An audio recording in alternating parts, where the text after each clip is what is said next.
이번 주 자세하게 진단하면서 투자 전략 세워드리죠. 오늘 이 시간 유진투자증권 여의도 영업부의 강영현 부장과 함께합니다. 어서 오세요. 안녕하세요. 네, 일단 대규모 경기 부양책을 미국에서 내놨지만 시장의 분위기는 뜨뜻미지근 했습니다. 네. 앞으로 이 대규모 경기 부양책으로 인해서 오히려 또 증세가 되지 않을까 이런 우려감도 나올 수가 있는 부분인데요. 네. 어떻게 생각하세요? 네, 아무래도 그런 심리가 반영이 된 것 같아요. 네. 이거 경기 부양한다는데 상원에서 동의해줄지도 모르겠고 아직까지는 공화당 입장에서 봤을 때 그거에 대해서 민주당에서도 찬반이 분명히 있다. 그 사람들이 다 동의하진 않을 거다. 그러니까 조금 시간이 걸릴 수도 있겠다라는 거. 1조 9천억 불이라고 하면 GDP의 10% 정도 되는 적자 예산, 우리로 보면 추경 예산입니다. 그중에서 4천억 불 정도는 그냥 논아주겠다라는 겁니다. 그게 별거 아닌 것 같아도 440조 정도를 국민들한테 현금으로 캐시로 이제 찔러주는 그런 효과가 있는 겁니다. 어쨌든 미국에서 나오는 부분은 정책 기대감이 분명히 있었습니다. 그런데 시장의 색깔이 좀 달라지면서 조금 어려움이 있었던 거는 사실입니다.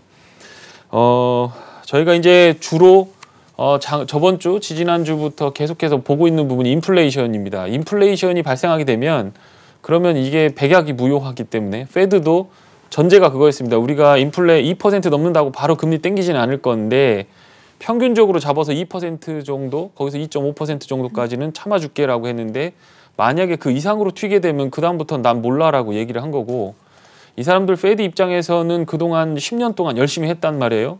금리 다 낮추고 이자 안 받고 구멍 생기면 가서 메꾸고 했는데 그거에 대해서 이제 우리는 손 들었으니까 정부에서 알아서 세금 걷어서 해라라고 하는 겁니다. 네. 조 바이든이 5조 4천억 정도, 5조 4천억 달러죠. 달러니까 우리 돈으로 하면 한 6천조 정도 되는 건데 그 우리나라 GDP의 10년치 GDP 한 방에 지금 쓰겠다라고 하는 겁니다. 그런데 그거 하면서 얘기했던 거가 증세를 통해서는 한 40% 그리고 나머지 국채 발행해가지고 60%를 조달하겠다라는 심리를 내비쳤다라는 겁니다. 그러면 국채 수요가 늘어나니까 국채 가격 떨어지고 그거 폭에 맞춰서 이자율이 늘어나는 효과가 나오기 때문에 언뜻 딱 생각했을 때는 이게 좋은 건지 나쁜 건지 시장을 지수를 더 크게 끌어올릴 건지에 대해서는 시장의 의견이 분분하다라는 겁니다. 여기 제가 차트 좀 가져왔습니다. 여기 보시면 이제 미국의 기대 인플레이션 계속 말씀을 드린 겁니다. 네. 요 보라색 아니 분홍색이죠. 분홍색 선이 요쯤이 이제 팬데믹이 터질 때입니다. 네. 물가가 확 떨어지면서 국채 수익률 떨어지는 거. 이게 뭐냐면 물가를 반영했을 때 국채가 어느 정도까지 올라와야 되는가라고 하는 부분이거든요.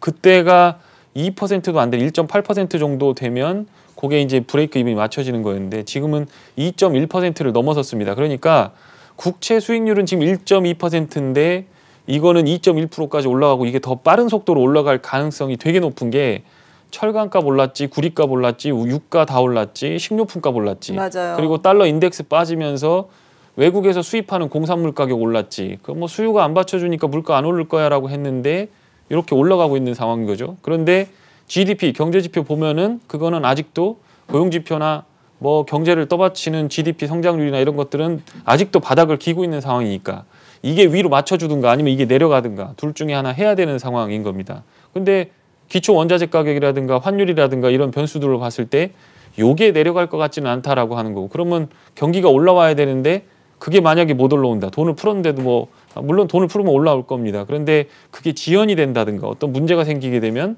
그러면 빠그러지는 거죠. 그러면 경기는 안 좋고 물가는 오르는 최악의 상황, 스태그플레이션인 거죠. 그러면 자기도 모르게 돈을 땡겨야 된다라고 네. 하는 거 그런 상황입니다.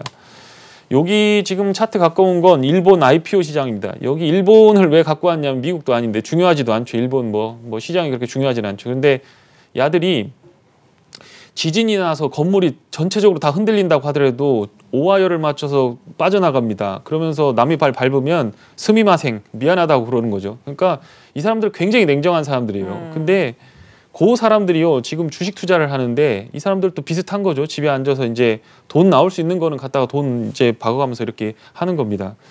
닷컴 버블 이후로 IPO 시장 과열되는 부분이 지금 이렇게 나오고 있다는 거. 올해는 일본에서도 일본에서도 그렇다는 거예요. 이 사람들 닷컴 버블 있을 때 한국의 코스닥은 막 10배씩 오르는데 여기는 끄떡도 없었어요. 별거 없어. 야후 자펜이라든가 이런 것들 빼놓고는 그렇게 버블이 일어난다 정도까지는 아니었거든요. 이 사람들 굉장히 침착하고 돈 생기면 국채 그냥 사놓고 괜찮다라고 하는 사람들이었는데 뭐 일본의 부채 비율이 국가 부채 비율이 200%가 넘어가면서도 걱정하지 않는 이유는 그 국채를 전부 국민들이 다 사서 가지고 있었기 때문에 그런 거거든요. 근데 지금 이런 이상 과열 징후들이 나온다라는 겁니다.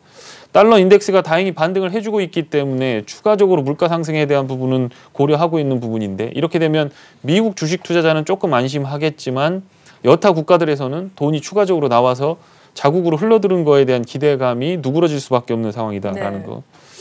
이게 이제 나스닥 그동안 한번 어제 이제 심심해서 이제 나스닥이 어떻게 흘러왔는지 뭐 미국 지수가 어떻게 되는지 한번 쭉 조사를 해봤습니다. 정말 기네요. 네. 그러니까. 이런 그림을 본 거는 평창 올림픽 때 그 스키 점프대 거기 정도 나오는 수준입니다. 이걸 딱 보고 있으면 그냥 정이 뚝 떨어져요. 그냥 이거 너무 비싸다 이거. 너무 올랐다. 네, 너무 오르다.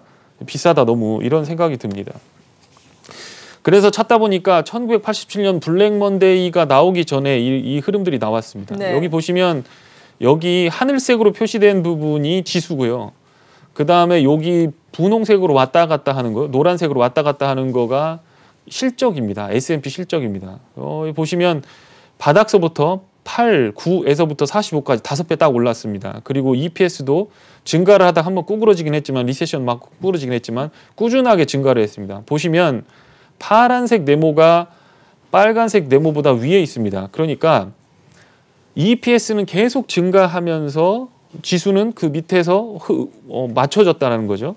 근데 지금 요게 별 차이 없죠. 차트가 네. 보면 너무 똑같이 생겼습니다. 그런데 이런 것들을 보시면 요거는 09년도 서프라임 이후에 지수가 어떻게 됐는가라고 하는 흐름들을 나타내는 겁니다. 이렇게 보시면 요게 지금 밑에 있죠. 이익 증가분이 밑에 있습니다. 실적. 네, 네. 실적이 밑에 있고요. 여기 빨간색이 지수입니다. 올라가는 것도 5배로 비슷합니다. 그런데 중요한 건 파란색이 밑에 있죠. 그러니까 실적 증가보다는 이익 증가가 높았습니다. 그러니까 페드가 돈을 많이 풀었으니까 뭐 이거 괜찮은 거다. 새로운 시대가 왔다. 뉴노멀. 그러니까 그동안 이제 경제학을 공부 많이 하고 뭐 여러 가지 경험이 있는 사람들이 지금 전부 다 어떤 부분에서 하는 일이 뭐냐면 네. 비정상인 거가 정상이 된다라는 걸 논리적으로 뒷받침하면서 막 이거에 대해서 변호를 하고 있다라는 거예요. 어떤 부분에서는 시장이 중심을 잃고 과열하고 있는 부분에 대해서 너무 이걸 정상화시키는 거 아닌가라는 생각에 대해서 한 번쯤 질문을 가져볼 필요가 있겠다라는 생각이 들고요. 조 바이든이 증세를 하는 부분, 국채 발행하는 부분, 그리고 미국의 EPS 실적이 그렇게 좋아지지 않는 부분, 차별화가 일어난다고 그러죠. 그래서 좋은 주식들은 계속 좋아지는데 나쁜 주식은 계속 실적이 안 좋아지고 정부 정책 자금을 받아서 생존할 수밖에 없는 상황. 그렇기 때문에 그 상황이 어떻게 개선이 되는가에 대해서 확인을 해보시는 게 나을 것 같고 지금 어느 정도 과열 지표나 이런 거에 대해서는 생각을 하시고 대응을 해보시는 게 좋을 것 같다 이렇게 정리를 해드리면 될 것 같습니다. 네, 국내 증시도 뭐 수급은 요즘에 계속해서 기관의 거래소를 중심으로 한 순매도 물량, 대규모 순매도가 나오고 있고 개인들은 이것을 다 받아주면서 또 뒷받침하고 있는데 뭐 비슷한 양상이 지난주 내내 나타났지만 지수의 흐름은 좀 비슷하진 않았어요. 주 초중반에는 그나마 좀 선방을 하는 양상이었는데 금요일에는 비교적 큰 폭으로 하락했거든요. 네. 코스피가 2% 하락을 했잖아요. 네. 이러한 부분은 어떻게 보세요? 네, 우리가 2% 하락하는 거를 오래간만에 봤어요. 네. 올라가는 거는 2% 올라가는 건 놀라지 않는데 2% 하락하는 거는 굉장히 좀 타격이 있다고 생각하는 건데 오버 슈팅 구간이 맞았습니다. 지난주에 제가 말씀을 드렸듯이 이게 볼린저 밴드 상단에서 99% 거의 여태까지 한 번도 틀린 적이 없어요. 뭐 서프라임이나 리만버에서 지난번에 팬데믹 터질 때 바닥 잡는데도 볼린저 밴드 이게 사람이 행동하는 거, 심리적으로 행동하는 거 그리고 그 사람들이 다 돈을 가지고 태우게 되고 거기서 만질 수 있는 종목들의 어떤 종목들 숫자나 종목들의 시가총액이 정해져 있기 때문에 그 주가의 변동폭 그리고 그게 어떤 주가를 밀어올리거나 밑으로 빼는 그런 과정들은 이 과정에서 확률 통계적으로 크게 벗어나지 않았다라는 거. 그래서 과열이 해소되는 국면이라고 보시면 될 것 같고요. 지난주에 74조 원 가까이 올랐던 고객 예탁금이 네. 지금 67조 원 여기 제가 차트 하나 가져왔는데 좀 빠졌습니다. 지난주에 좀 빠졌죠. 그리고 나서 미수금 대비 반대 매매 비중이 좀 올라갔죠. 그러니까 많이 판 겁니다. 꼭지에서 이제 주가 더 오를 거야 라고 하면서 미수금 단기적으로 증권사에 돈 빌려서 이렇게 태웠는데 그게 지금 불안불안한 겁니다. 만약 여기서 하루 이틀 장이 더 빠지게 되면 요거하고 신용매물하고 맞물려가면서 단기적으로 한 번 더 쇼크가 올 가능성은 있기 때문에 네. 그 부분은 한번 대응을 해보시면 될 것 같고요. 요게 이제 신용거래 부분입니다. 다행인 건 조금 튼튼한, 조금 변동성이 덜한 삼성전자, 하이닉스 같은 유가증권 시장에 투자를 좀 많이 했고, 신용거래 같은 경우는 코스닥 같은 경우는 그거보다 상승폭이 줄었습니다. 반대로 얘기하면 지수가 만약에 다운턴이 될 때는 거래소는 좀 많이 빠질 가능성이 있고 코스닥이 오히려 나을 수도 있다라는 거고, 사람들 센티멘트가 현대차, 삼성전자 이쪽으로 많이 몰리다 보니까 그쪽에 어떤 그 매기가 많이 몰려 있었다라고 하는 거, 그거를 좀 생각해 보시면 될 것 같습니다. 어쨌든 지금 같은 상황에서 단기적으로 2, 3%, 4, 5% 빠질 수는 있겠지만 수급적으로 봤을 때는 또 좋은 종목 찾아서 들어갈 겁니다. 그렇기 때문에 살 수 있는 종목들은 또 사보셔야 되는데 현금 비중 자체는 조금 갖고 가시면서 대응을 네. 해보시는 게 마음적으로는 편할 거다. 이렇게 정리를 해드리면 될 것 같습니다. 네, 일단 과열권에서 위험 관리는 필요하다라는 말씀이신데 그럼에도 불구하고 유망 종목은 또 찾는 흐름이 계속해서 이어지고 있어요. 저희도 유망 종목을 제시를 해드리고 있는데 지난주에 팅크웨어 말씀을 해주셨는데 이 부분이 상당히 좋았습니다. 지난 목요일에는 19% 오르면서 52주 최고가를 경신하고 금요일에는 약간 좀 쉬어가는 양상을 나타냈는데 이 종목 비롯해서 제시해 주신 종목들 다시 한번 살펴볼까요? 네, 정리를 다시 한번 해드리겠습니다. 뭐 종목을 단기적으로 트레이딩하는 게 지금 그렇게 남는 장사는 아닐 거예요. 네. 그래서 섹터나 어떤 방향을 잡아가지고 그대로 치고 나가시면 될 것 같다. 삼성전기, SK이노베이션 이거 말씀을 드리지만 SK는 지주사 관련된 부분이 있고 SK이노베이션은 2차전지 배터리하고 화학사업부 같이 붙어 있는데 뭐 SK이노베이션이 갖고 있는 화학사업부를 롯데케미칼 정도로 인정을 해서 10조 정도 떨어준다고 하고 그럼 17조, 18조입니다. 퓨어하게 봤을 때 삼성 SDI가 지금 40조인데 그러면 2024년 앞으로 3, 4년 후에는 SK이노베이션이 뭐 지금 LG화학이 마음먹고 뭐 10조 내놔라라고 하면서 소송 합의 안 해줄 거야라고 하면서 공장 문 닫아라라고 하면서 기계 반입을 막아버린다면 모를까. 그렇지 않다라고 한다면 24년까지는 LG화학이 150기가와트, 여기는 100기가와트, 그러면 4분의 3까지는 따라가야 되는데 LG화학이 지금 100조입니다. 그러니까 뭐 충분히 얘기해서 지금부터 뭐 70조라든가 60조까지만 본다라고 해도 SK이노베이션 같은 경우는 꾸준하게 보셔가지고 계속해서 달아매고 가시면 장 빠질 때 여기다부터 돈을 태우는 그래요? 게 필요할 것 같다는 생각이 듭니다. 네. 반도체 관련된 부분에서는 호재들이 지금 많이 나오고 있습니다. 쇼티지 나고 있고 비메모리도 그렇고 D램 서버 안 좋다. 지금 뭐 리스타킹 하면서 재고가 땡기고 있기 때문에 물량 부족할 수도 있다. 21년 하반기부터 쇼티지 나려고 했는데 그거 상반기까지 땡겨가지고 불리시하게 보자라고 보고 있는데 그쪽에 관련된 주식들 한번 잘 살펴보시면 될 것 같고요.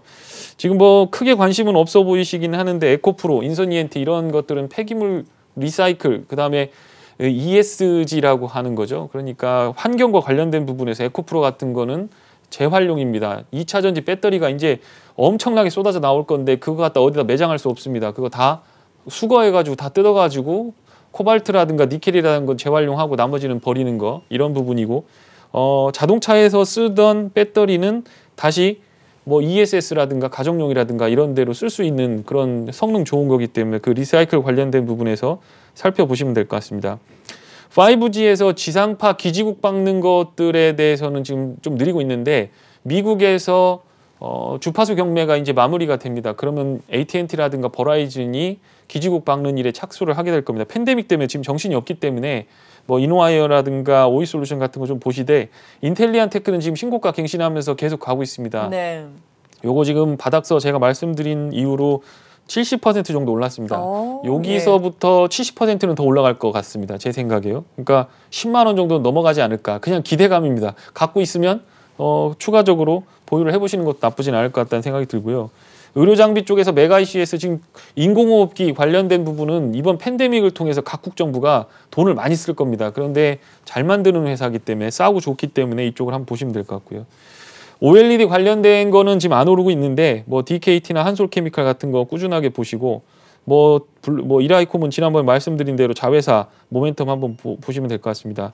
팅크웨어 블랙박스 관련된 거 이거 현대차 뭐 자율주행 관련돼서 탈락한다, 현대 오토웨버가 한다면서 주가 막 빠져서 그때 좀 매수를 해보셨다라고 한다면 지금 수익률 괜찮으실 건데 아직 뉴스가 나온 게 없습니다. 그래서 앞으로 2, 3년간 계속 좋아지기 때문에 주가 꾸준하게 보시면서 매매해 보시면 큰 문제는 없을 것 같다, 이렇게 정리해드리면 될 것 같습니다. 네.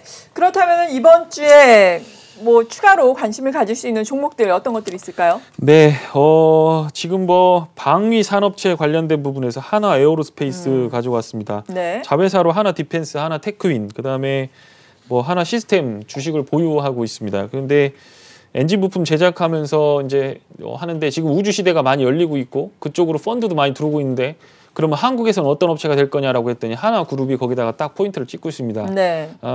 자주포 쏘는 것들 있죠. 자주포 탱크는 현대 로템에서 만드는 거죠. 이렇게 막 굴러가고 이렇게 하는 건데 여기서 자주포 관련된 부분, 그 다음에 미사일 관련된 부분, 그 다음에 하늘로 쏘아 올린 인공위성 관련된 부분에서 기업들, 계열사들을 다 가지고 있고 한국이 지금 그쪽을 투자하지 않으면 국방 전력 계획에 문제가 생길 수 있습니다. 지금 좋은 비행기를 들여와도 그거를 데이터 링크를 통해서 첨단화된 전투 정보 체계를 갖추지 않으면 이거는 뭐 그냥 뭐 소프트웨어가 탑재되지 않은 컴퓨터처럼 이게 먹통이 됩니다. 그렇기 때문에 그런 쪽에 연결이 돼 있는 이 하나 에어로스페이스, 그리고 또 세대 바뀜이죠. 아버지가 이제 자식에게 사업을 물려주면서 제일 좋은 사업부들을 핀포인트를 찍어서 자식에게 물려주게 돼 있습니다. 그런 쪽에서 방위산업은 하나그룹에서 놓칠 수 없는 그런 상황이다라는 거고, 한미 미사일 협정이 개정이 됐습니다. 뭐 탄두가 큰 거죠. 그러니까 핵폭탄처럼 크게 터질 수 있는 탄두도 갖고 오고 사정거리도 높게 하고 거기다 정밀 유도 폭탄 설치를 할 수 있도록 이렇게 만들어 가고 있습니다. 우리나라는 그걸 안 할 수가 없는 상황이기 때문에 그쪽으로 한번 보시면 될 것 같고요. 파인테크닉스, 그 애플이 폴더블 폰 출시한다라고 합니다. 거기에 내부적으로 들어가는 힌지, 눈에 네. 보이지 않지만 OLED 쪽에서 힌지 쪽이기 때문에 애플 폰 출시 계획에 맞춰서 한번 해보시면 될 것 같고요.